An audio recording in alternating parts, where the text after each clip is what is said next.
Eu gostaria de explicar um pouquinho quem é a Invoz. A Invoz é uma associação fundada aqui em São José dos Campos. Nós temos um pouco mais de 2 anos. Ela nasceu para colocar em prática alguns projetos e os pensamentos e as ideias que o engenheiro Osiris Silva tem. O engenheiro Osiris Silva ele continua pensando no Brasil num horizonte muito mais amplo, e a gente tem a missão de continuar colocando em prática cada um dos projetos que ele tem em mente.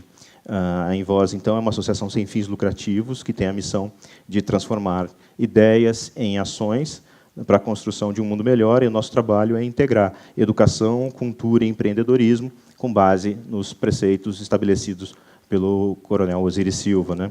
Para conhecer melhor o trabalho da Invoz, nós temos as redes sociais, invoz.org, e também nossos canais no YouTube. Esse material todo que nós estamos produzindo hoje aqui está sendo gravado, vai ficar disponível no site, também no nosso canal no YouTube, e está sendo transmitido pela internet na nossa página no Facebook. Eu queria chamar, então, inicialmente a Neide Pereira, a presidente executiva do Invoz, para dar umas palavras e fazer os agradecimentos. Neide, por favor.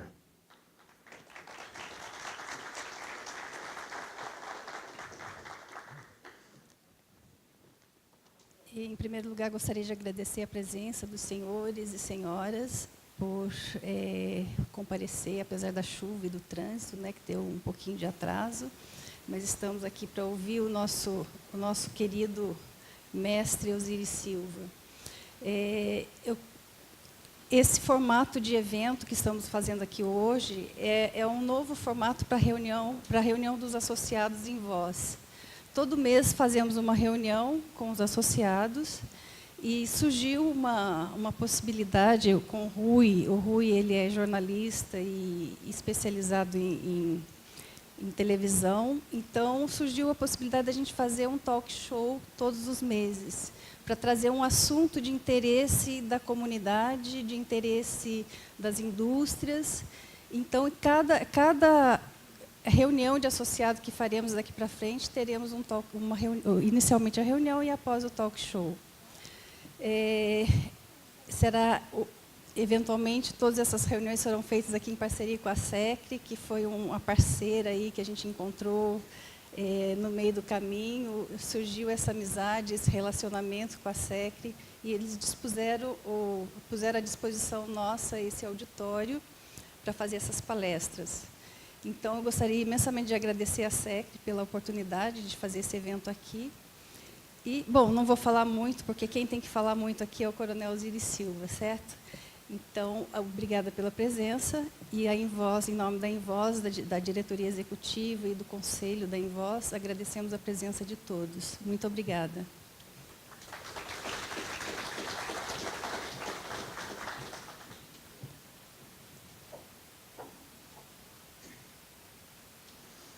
Bom, continuando, eu gostaria de aproveitar agora e agradecer a presença da deputada estadual Letícia Guiar e também dos associados da SECRE que participam desse encontro. O objetivo desse talk show é conversar um pouco com as pessoas que têm o que pensam e que têm o que dizer sobre os desafios que não só o Vale do Paraíba tem pela frente, mas também todo o Brasil. A gente sabe que os desafios para o Brasil não são pequenos.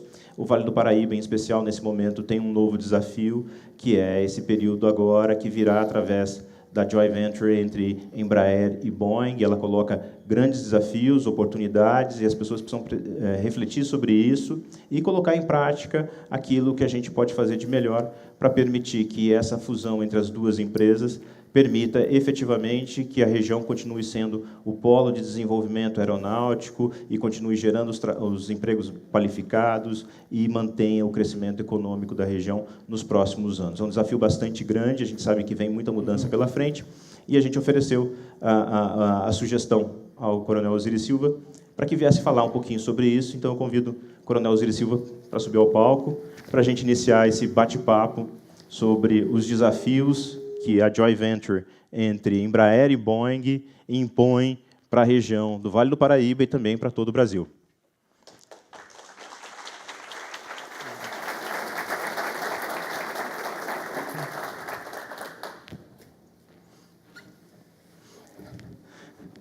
Seu Osiris Silva, muito obrigado pela presença do senhor.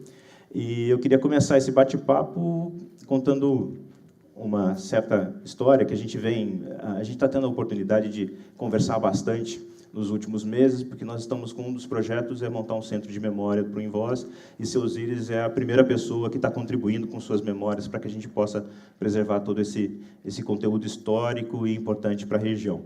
E a gente já vem falando de vários assuntos, o senhor é uma pessoa que tem uma visão de longo prazo, sempre teve essa visão de longo prazo, já viu de tudo, inclusive disco voador, né?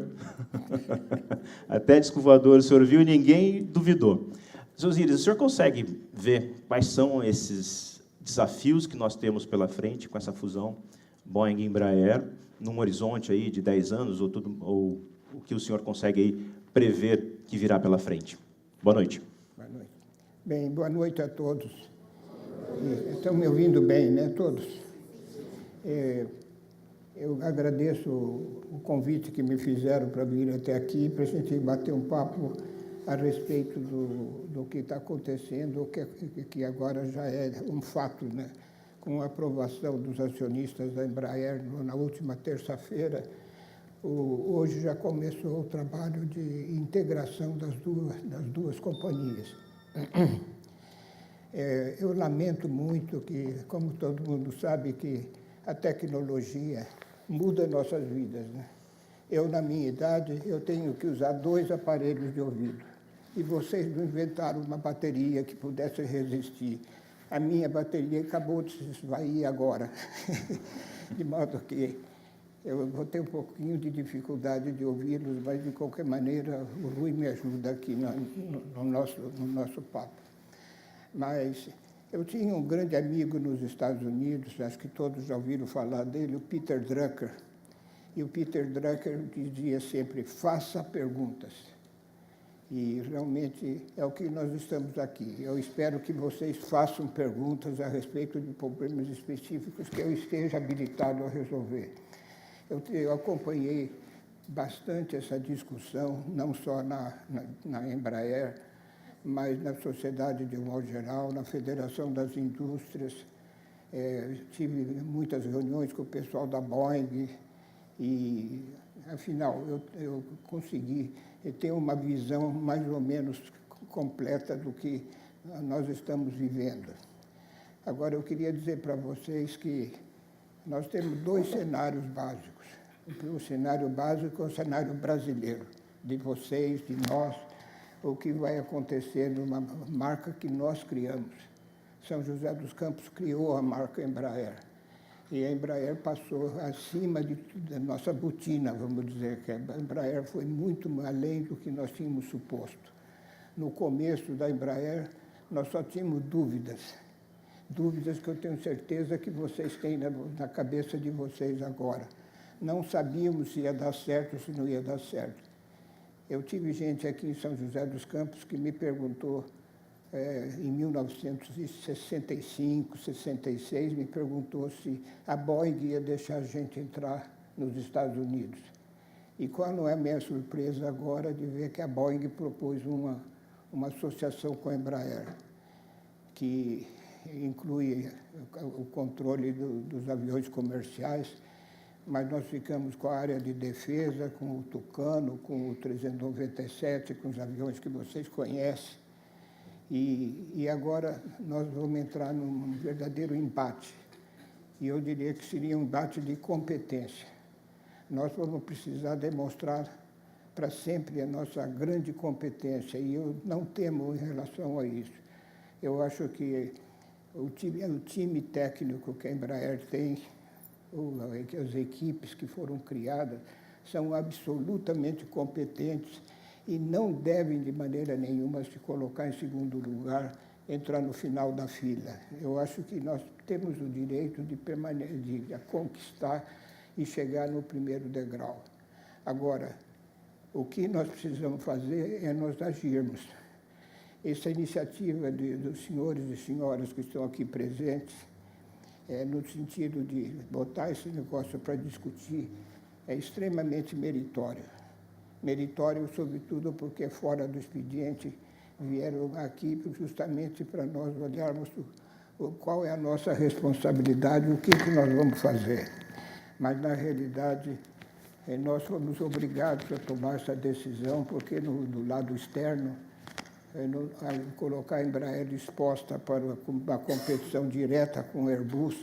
A Airbus é suportada por 4 governos, pela França, pela Alemanha, Inglaterra, Espanha, e nós não teríamos condições de enfrentar isso se nós estivéssemos no topo de fabricantes de aviões do mundo.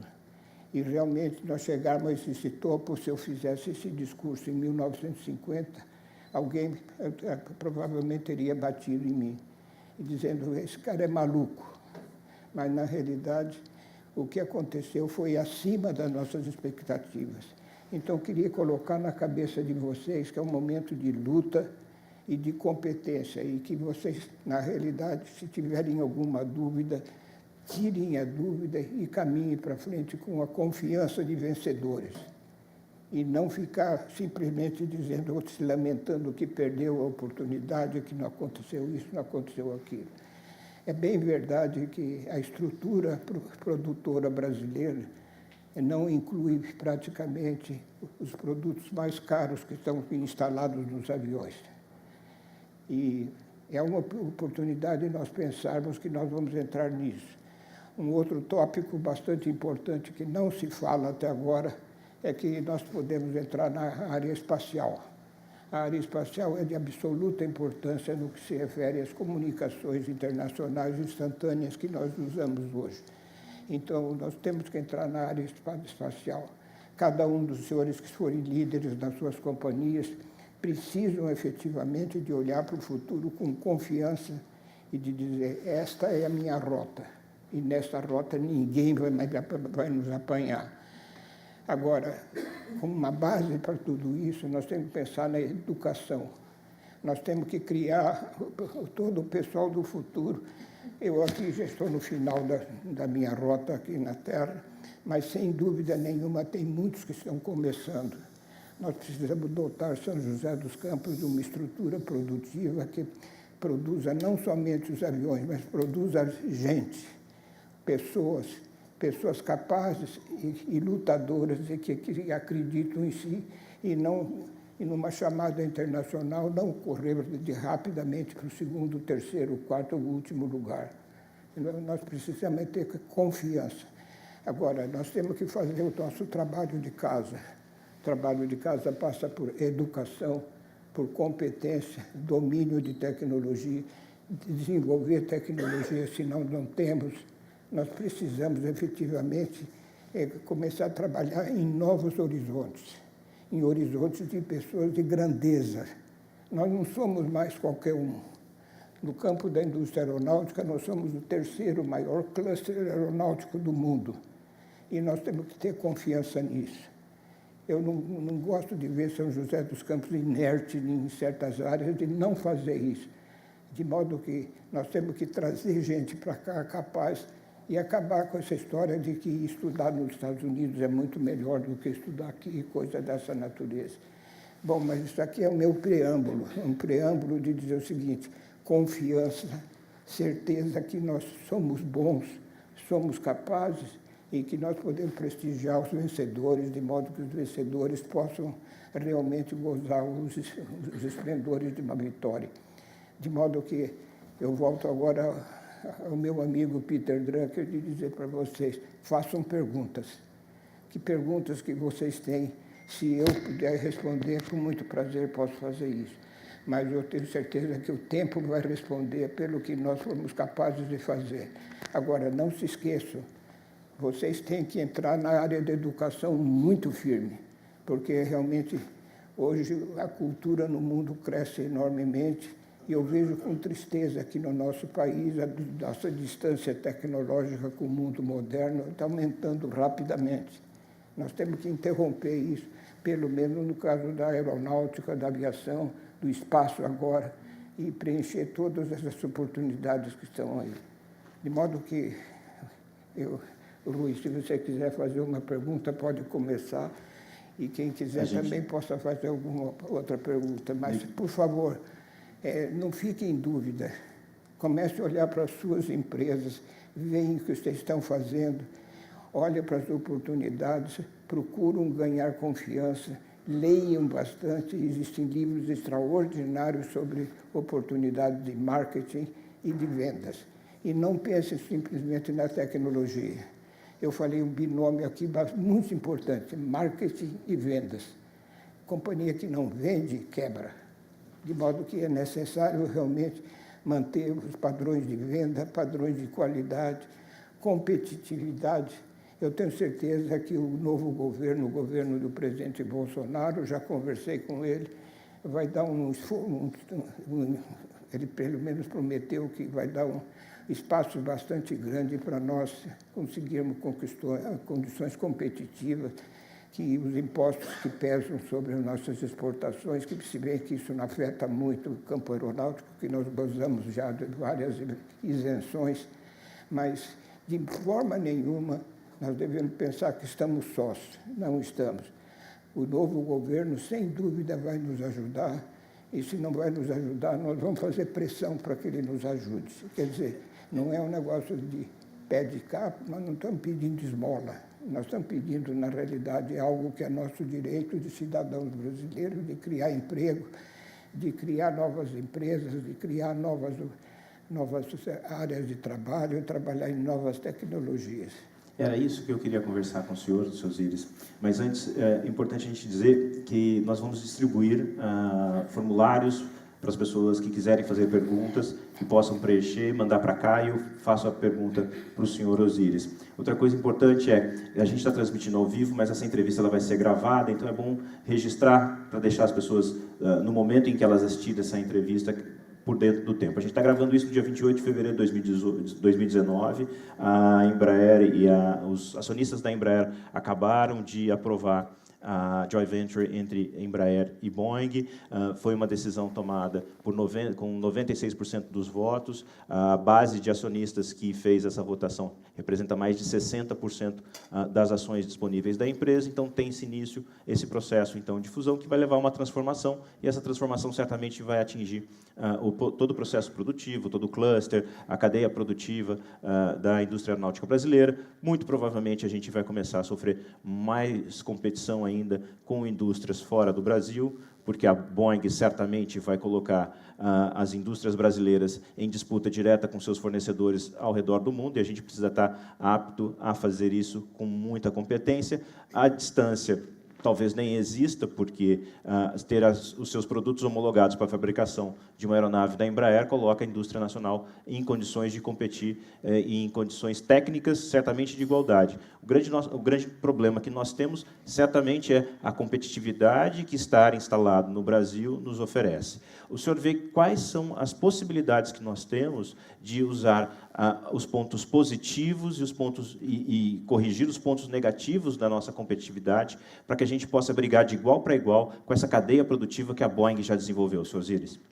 Bem, eu já tinha conversado anteriormente com várias das pessoas que estão aqui presentes, dizendo que nós temos que expandir as nossas linhas, e, sobretudo, dos produtos mais valiosos.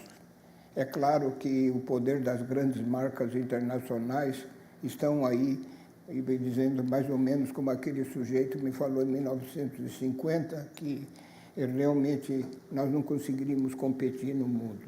Quer dizer, nós estamos novamente num novo ponto de partida, mas um ponto de partida já muito melhor, porque nós já mostramos que somos capazes na direção que nós estamos.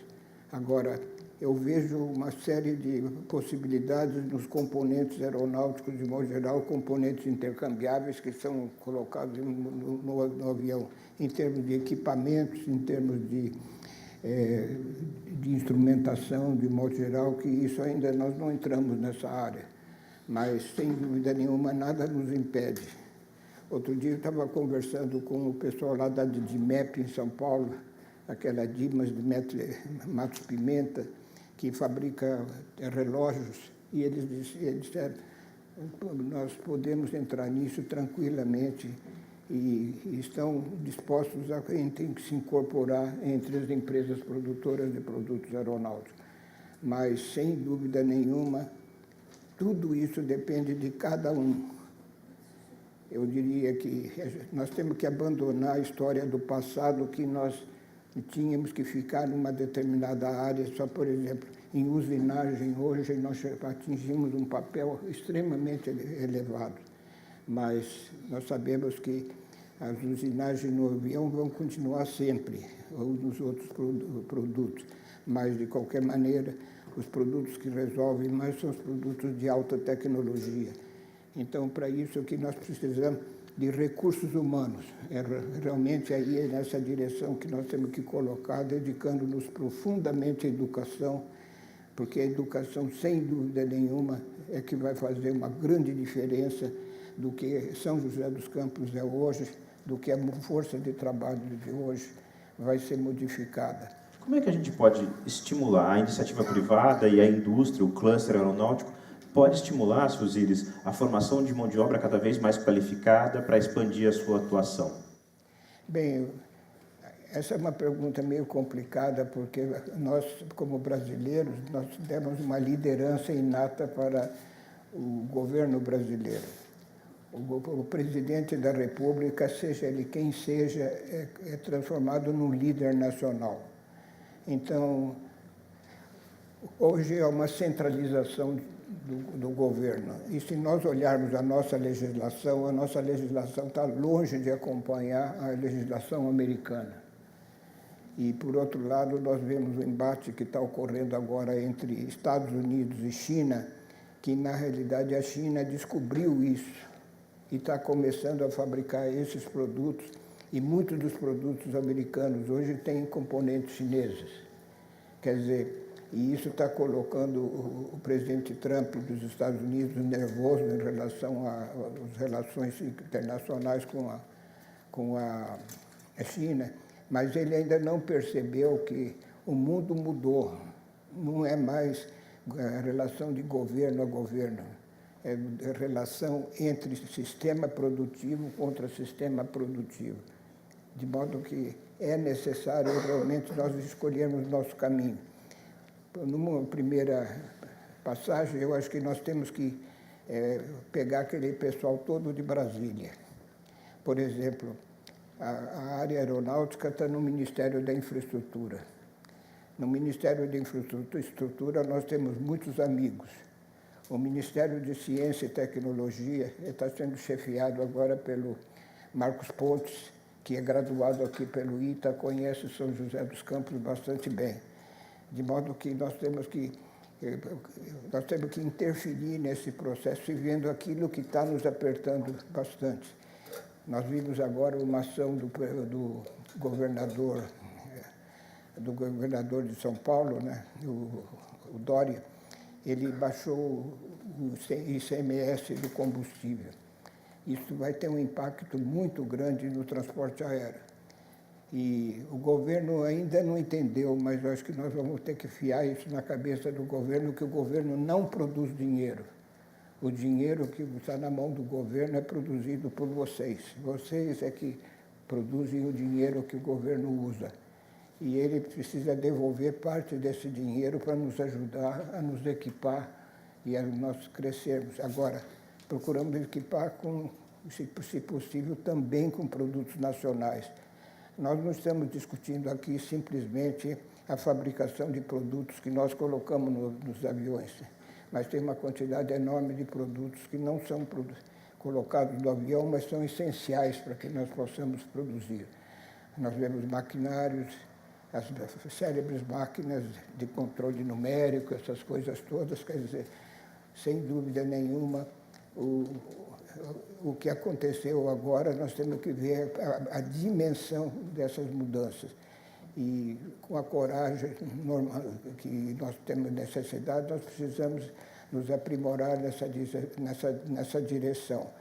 Agora, sem dúvida nenhuma, para não ficar batalhando muito em cima desse tema, eu diria, nós precisamos efetivamente preparar os novos recursos humanos, o pessoal que é necessário, criar mentalidade aeronáutica na nossa cidade, de modo que possamos dar condições de criar as vocações. Há bastante tempo o INVOS está lutando para fazer um grande museu aeronáutico aqui para que as crianças possam já começar a desfrutar da sua capacidade de pensar no futuro, do que responder aquela célebre pergunta de o que eu vou ser quando crescer. Quer dizer, nós temos que trabalhar nas bases do nosso comportamento, mas sem dúvida nenhuma eu vejo a coisa bastante positiva. E do ponto de vista de marketing e de estratégias de colocação no mercado, eu não sei até que ponto a Boeing vai nos ajudar, mas de qualquer maneira nós temos o caminho, e o caminho precisa ser explorado por gente inteligente que possa identificar o que nós precisamos fazer. Seu Osiris, vamos começar com as perguntas da plateia. A primeira que a gente recebeu é do Vincent, da Pratt & Whitney. Ele pergunta se o senhor acredita que a Boeing vai usar os recursos de engenharia da Embraer para trabalhar em projetos da Boeing, ou seja, nossos engenheiros trabalhando no desenvolvimento de futuras aeronaves, como, por exemplo, o futuro substituto de um 757. O senhor acha possível? Bom, isso é mais que óbvio, né? Porque por que a Boeing nos procurou quando a Airbus comprou a Bombardier do Canadá? É uma boa pergunta essa. E ela nos procurou porque se ela fosse palmilhar a mesma trajetória que nós palmilhamos nos primeiros 50 anos, no ano que vem a Embraer vai completar 50 anos, que ela perderia um tempo enorme. E a companhia mais competente para entrar nessa competição, efetivamente, era a Embraer, para entrar na competição direta com os aviões produzidos pela empresa canadense, a Bombardier. Por outro lado, nós vemos que lutas semelhantes ocorreram. Nós temos aqui o representante da Pratt & Whitney do Canadá, está aqui presente conosco hoje, e ele sabe a luta que houve na Pratt & Whitney do Canadá para ganhar a possibilidade de fazer os motores a reação de menor potência. E foi um desses motores que nós utilizamos no nosso primeiro bandeirante, o motor PT6. E fizemos muito amigos e percebemos a luta que foi acontecer isso lá no Canadá. De modo que a gente olha para que outras companhias tiveram trajetórias iguais a essas que nós temos que enfrentar e foram vencedoras, que é o caso exatamente da Pratt & Whitney. O Matheus Peçanha, da Jobs, ele pergunta para o senhor, ele faz uma referência ao desenvolvimento das startups aqui na região, as startups aqui na região do Vale do Paraíba, cita o Quero Bolsa e demais empresas também do setor de tecnologia, e ele pergunta como é que o senhor vê a ascensão desse novo cluster de empresas de base tecnológica e que trazem muita inovação para a atividade econômica do Brasil. Bem, nós sabemos que, aliás, foi um estudo feito pelo Banco Mundial que colocou o Brasil como em 7º lugar em criatividade, de modo que nós temos uma base fundamental para startups. As startups terão a base dependendo da capacidade das pessoas de criar e de realmente caminhar para frente, fazendo novos produtos, e não ficar esperando que venham de fora. Agora, nós sabemos que para a startup uma coisa extremamente importante é o capital inicial, capital para poder caminhar para frente. E nós sabemos que o nosso sistema financeiro não está preparado para isso. Eu conversei pessoalmente com o assessor do presidente Bolsonaro, o general Heleno, conversando sobre isso, de eliminar uma série de limitações que faz com que o Brasil seja um dos países que demora mais tempo para criar uma empresa. Teve um americano que, brincando, certa vez, me falou que no Brasil criar uma empresa nova, fazer um startup, é muito difícil. E fechar uma empresa é mais difícil ainda. Quer dizer, não tem sentido que a gente fique subordinado ao governo com as dificuldades que uma startup tem que enfrentar e que tenha que enfrentar isso sozinho contra uma legislação que não seja estimulante. Já ouvi vozes no governo que isso vai ter que mudar. Agora, por exemplo, estão trabalhando na lei da Previdência, estão dando uma importância muito grande porque ela é importante, mas na realidade tem uma série de outras leis que nós precisamos colocar em debate. e trazer os políticos lá de Brasília, sobretudo desses que têm ideias mais avançadas, para que eles sejam porta-vozes nossos no Congresso e na própria administração pública. Mas, sem dúvida nenhuma, a startup, para fazer uma verdadeira maré de startups no Brasil, nós precisamos de ajuda do governo. E essa ajuda do governo envolve não somente essa mudança da legislação, mas também de financiamentos. O próprio presidente do BNDES declarou recentemente que o dinheiro do BNDES não vai ser mais para as grandes empresas somente, vai ser direcionado também para startups. O Ciro, ele traça dois cenários aqui, Sosiris. O primeiro é um cenário otimista, em que a gente pode imaginar a Boeing trazendo para o parque industrial brasileiro a produção de partes do Boeing 737. E o cenário pessimista é, daqui 5 anos, a Boeing compra os 20% da Embraer e vai embora. Em qual desses dois cenários o senhor acredita? Aí eu devolvo a pergunta para o próprio Ciro. Ele fugiria disso? Quer dizer, na hora do embate, ele se sente derrotado e sai da briga? Não. O que eu estou tentando explicar, nós temos gente inteligente aqui, nós sabemos que já captaram o que é, nós vamos precisar da coragem de cada um, porque startup só nasce com ousadia, até o bar da esquina. Até o bar da esquina é necessário ousadia e coragem, e imaginar que isso possa funcionar. Agora, ninguém entra num campo, mesmo num campo de futebol, os times não entram no jogo com a vontade de perder, por exemplo. Eles entram com a vontade de ganhar, e é essa vontade que precisa nos ocupar. Sosiris, eu queria até estender um pouco mais esse papo. Há uns meses eu participei do Jornal da Cultura, justamente quando houve um dos movimentos sobre a divulgação de quais seriam os termos da joint venture entre Boeing e Embraer. E acompanhando as reportagens que foram feitas naquele momento, a gente via muito esse viés pessimista.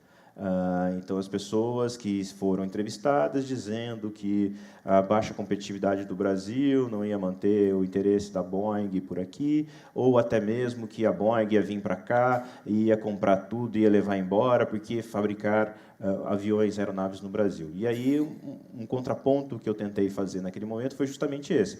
Olha, se ele é um player mundial, e ele encontra no Brasil condições de produzir com competitividade seus produtos, por que não efetivamente trazer, naquele momento mesmo eu disse, trazer para cá uma linha de produção de um Boeing 737, que a diferença entre um Boeing 737 e um E195 não é tão grande assim num processo de produção, e o senhor sabe disso muito melhor do que eu.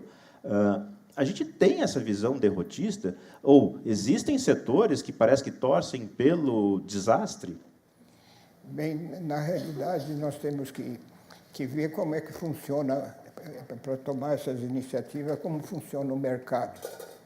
O mercado hoje, vocês devem ter notado que começou a haver um movimento de aviões cada vez maiores. A Airbus fez o A380, a própria Boeing fez o 747, todos os aviões de grande capacidade, né? Mas, se vocês olharem ao gerador de recursos para a aviação, os recursos da aviação, de transporte em particular, vem do passageiro. E o passageiro não quer entrar numa fila para esperar fazer o check-in de mil passageiros para serem embarcados. E mesmo, na realidade, as pessoas hoje olham para o mundo pela mobilidade. A mobilidade, sem dúvida nenhuma, vai continuar crescendo. O ano passado, por exemplo, 4 bilhões de pessoas embarcaram em aviões no mundo inteiro. A própria Boeing estima que, dentro de 10 anos, mais ou menos 8 bilhões de pessoas estarão embarcando em aviões. Esse pessoal quer fazer o quê? Quer viajar na hora que ele quer viajar, chegar ao destino que ele quiser. Se vocês olharem agora para o Brasil, nós temos uma enorme oportunidade. Nós temos aqui no Brasil o transporte aéreo chegando apenas a 100 cidades. Nós temos 5.500 municípios. E as nossas linhas aéreas vão em apenas 100 cidades. Ora, isso aí, nós vemos que nós temos que modificar isso. Porque quando começaram os ônibus, a maioria que está aqui não estava viva. Mas quando começaram os ônibus, os problemas eram o mesmo. Hoje, por exemplo, daqui para São Paulo, a gente vai na rodoviária e sai um ônibus para São Paulo em cada 15 minutos. É isso que o passageiro quer. A pergunta que nós podemos fazer, por que a aviação regional, que nós lutamos, na Embraer, nós lutamos tanto por isso, e foi o nosso grande esforço foi na aviação regional, por que ela não se desenvolveu? Então, nós vemos que cometemos erros, inclusive legais, muito grandes. Nós criamos um monopólio dos aeroportos. Não tem sentido. Os aeroportos têm que ser competitivos. E não pode ser palácios, como eu vi, por exemplo, no aeroporto de Confins, em Belo Horizonte, aeroporto de Curitiba, no aeroporto de Confins, lá em Belo Horizonte, eu, com a minha bengalinha, eu tive que caminhar 2.500 metros entre o check-in e o embarque. Isso não pode acontecer. Nós temos que ter aeroportos práticos, simples, mais eficientes e que funcionem competitivamente, porque o custo de operação dos aeroportos faz parte do custo da passagem que nós pagamos. Então, nós precisamos entrar nesse campo também. Quando nós falamos sobre a Boeing, nós falamos de equipamentos aeroportuários. Equipamentos aeroportuários, se vocês forem em qualquer aeroporto brasileiro, vocês veem esses equipamentos todos vindo de fora. Não vê nada do Brasil. É uma oportunidade de saída para que aqueles que acreditam realmente no transporte aéreo olhem para o mercado e vejam o que o mercado está pedindo. E aí, então, pode fazer a sua decisão estratégica. Seus Íris, o Cáter e o Donizete fazem perguntas bastante semelhantes. Os dois citam aí a força da marca da Boeing e, principalmente, a sua capacidade de marketing. E que isso certamente poderá ser aí um trunfo tanto para as aeronaves comerciais quanto para a nova empresa que também vai comercializar o KC-390. E a pergunta é quais são os resultados que essa força da marca Boeing podem oferecer para a Embraer? Bom, eu vou fazer a colocação inversa. Se vocês notarem o que a Embraer fez, a Embraer acabou com a companhia alemã que fabricava e vendia aviões para aviação regional, a Brit Aerospace, a Fokker da Holanda, inclusive algumas companhias do próprio Canadá, certas companhias grandes, como o caso da Cessna, da Piper, tudo isso. Se nós olharmos isso, os empregados e essas companhias devem olhar a força da Embraer. A Embraer é que ganhou essa competição. Quer dizer, a coisa agora, nós temos aquela capacidade de olhar para uma determinada coisa e nos colocar, como eu falei, no segundo lugar.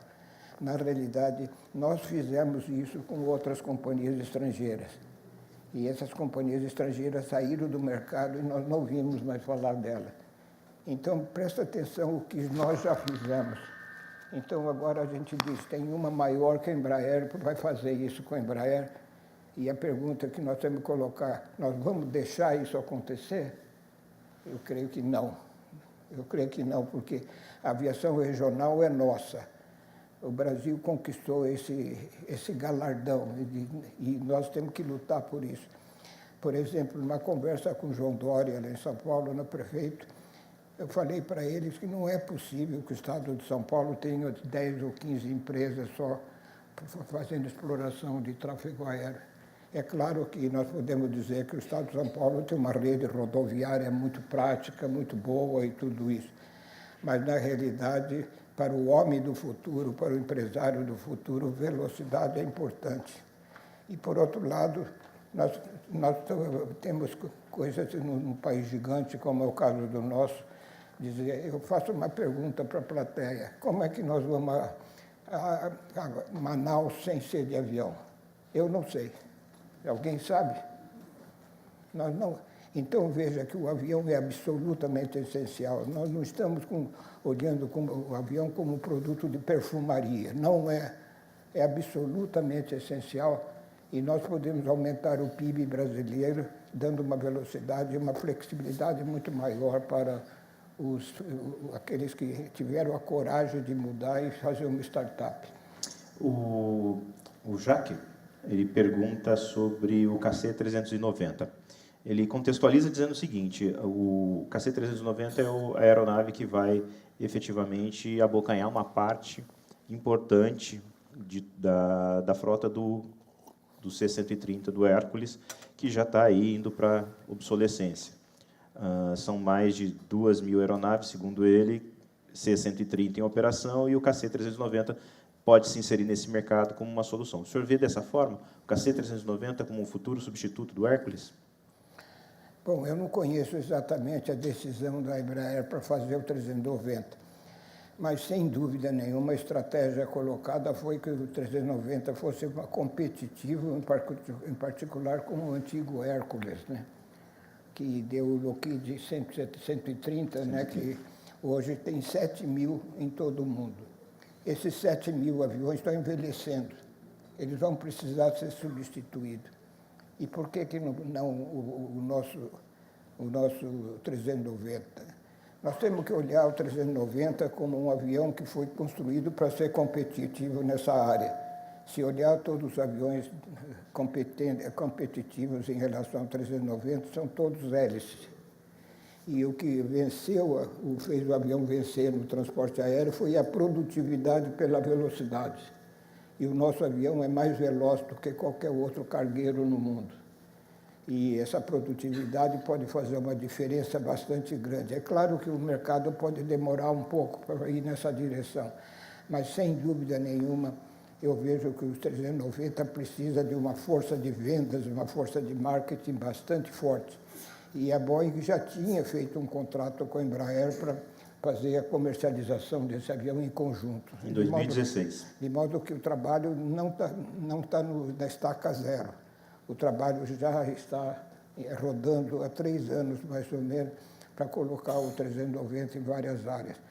Por outro lado, como sabemos, o Banco Mundial, lá nos Estados Unidos, ele tem facilidade muito maior de dar financiamento. E esse financiamento, se nós usarmos a nossa habilidade nessa direção, nós podemos participar de vendas financiadas pelo Banco Mundial, que tem juros mais baratos e prazos de pagamento de espaço de tempo mais elevado, período de tempo mais elevado e que dá custo operacional bastante baixo. Porque, no fundo, o problema das linhas aéreas também é serem competitivas e conseguirem produzir preço por passageiro quilômetro mais competitivo que seja necessário. Eu pergunto se não tem alguém aí que queira me ajudar. Tem gente da Embraer aqui a bordo e eu não queria ser o professor de Deus, né? Quer dizer, de ficar tentando responder a todas as perguntas. Será que alguém não quer me ajudar, não? Temos alguém da Embraer que gostaria de também participar desse bate-papo? É timidez? Bom, então, enquanto pensa, Sr. Osiris, a pergunta do Nilmar Ferreira, quais são os primeiros e mais imediatos desafios, os maiores, inclusive, que essa fusão deve impor aí nos seus primeiros meses? Em termos de cultura, em termos de produtividade, questões financeiras também, quais são esses primeiros grandes desafios que essa nova empresa vai ter que superar logo no início? Bem, na realidade, o que foi aprovado pelos acionistas foi a junção, nos termos que foi colocado pela diretoria da Embraer. Mas, na realidade, deve ter aproximadamente 800 contratos operacionais que foram firmados entre as duas companhias. Eu acho que somente a interpretação e utilização desses 800 documentos, desses 800 contratos, vai demorar um bocado de tempo.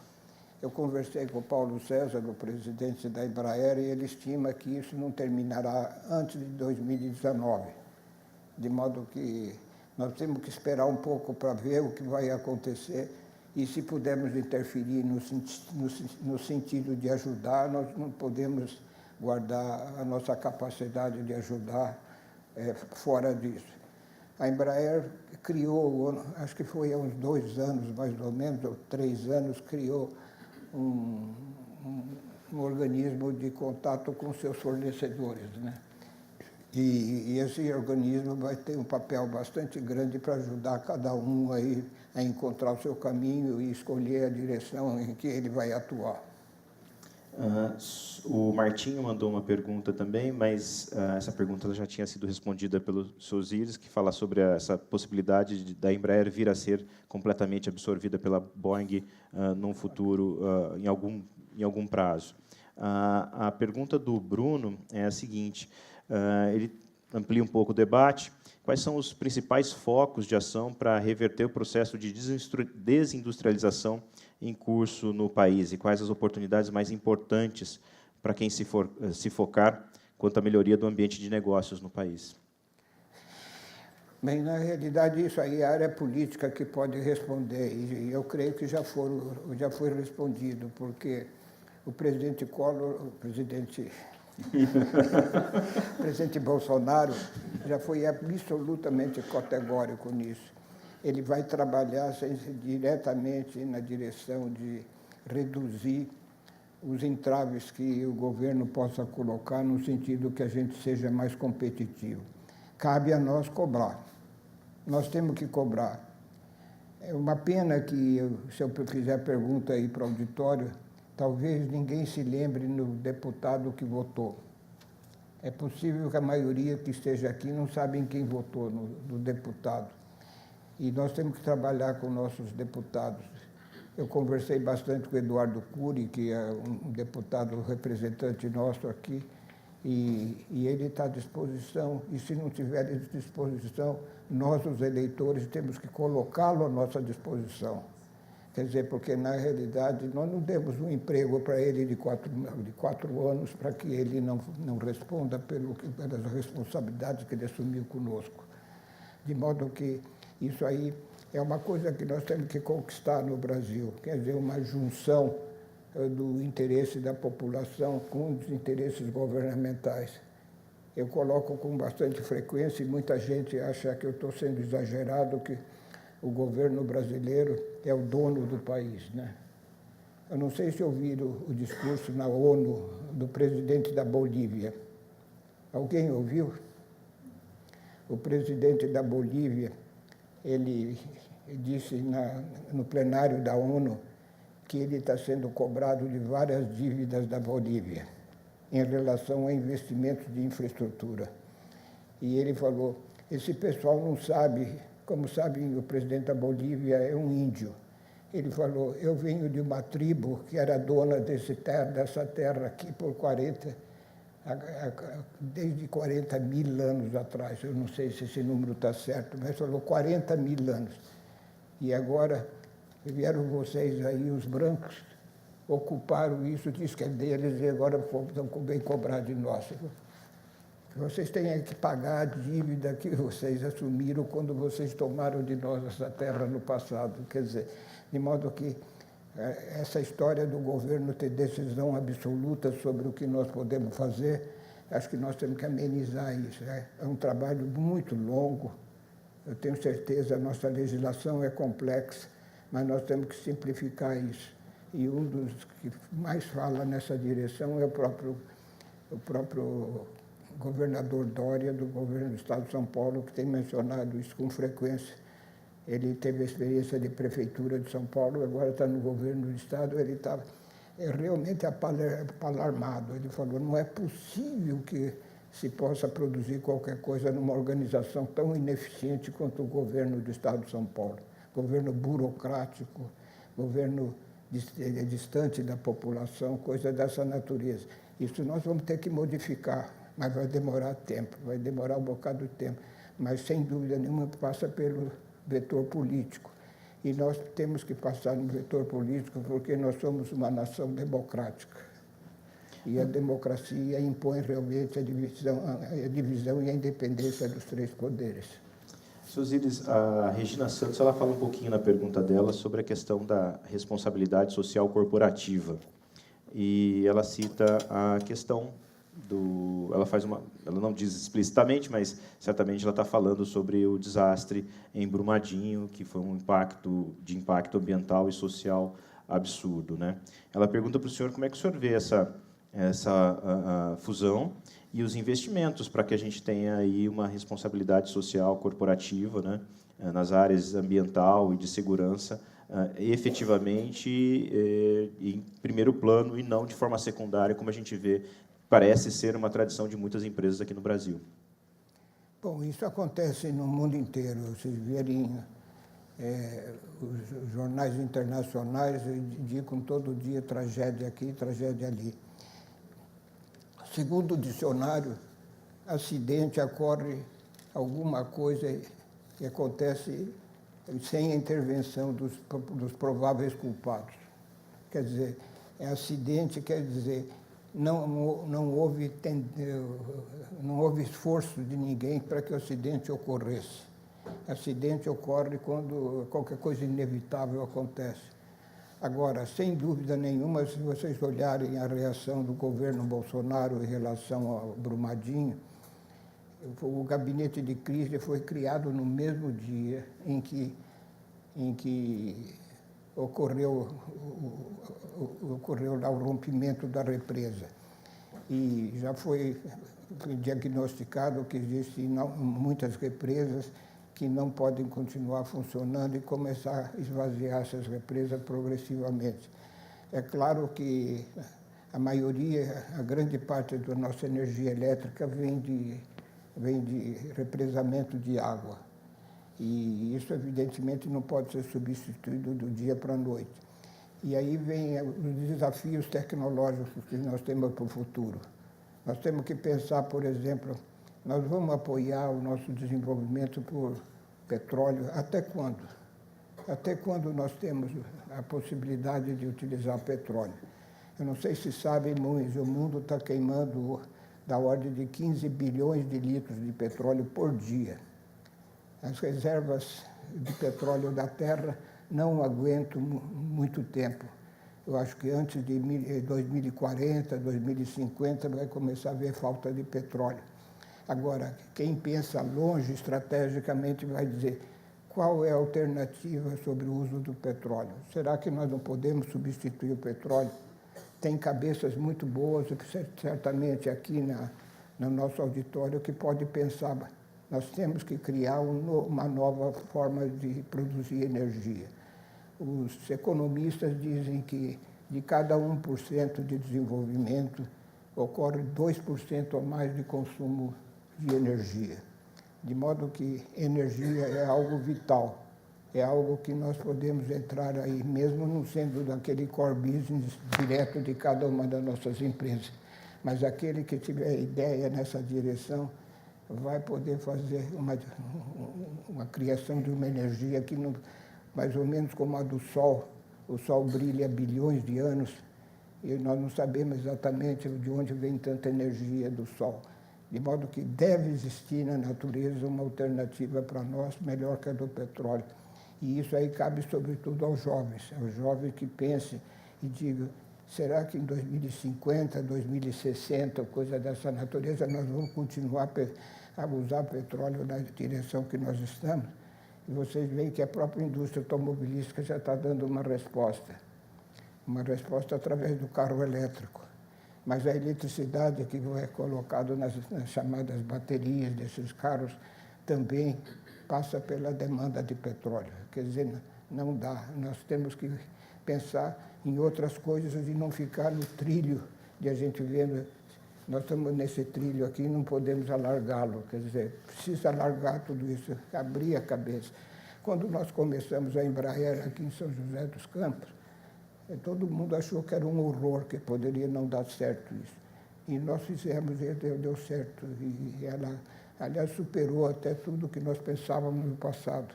De modo que essa surpresa, uma boa surpresa, nós temos que construir no dia a dia.